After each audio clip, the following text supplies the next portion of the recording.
ఆత్మజ్ఞానపూర్వక కర్మానుష్ఠానము బ్రహ్మప్రాప్తి సాధనము కలిగిన జీవుడు సంసారమున బడక సుఖైక స్వరూపమైన ఆత్మప్రాప్తిని చెందగలడు.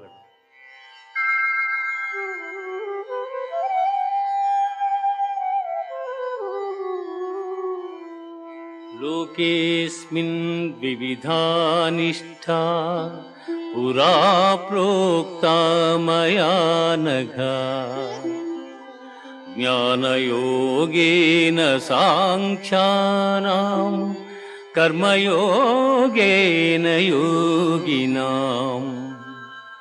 అర్జున, ఈ లోకములో ఆత్మానాత్మ వివేకము గల సన్యాసులకు జ్ఞానయోగము చేతను, చిత్తశుద్ధి గల యోగీశ్వరులకు కర్మయోగము చేతను ముక్తి కలుగుచున్నదని సృష్టి ఆదియందు నాచే చెప్పబడి ఉన్నది.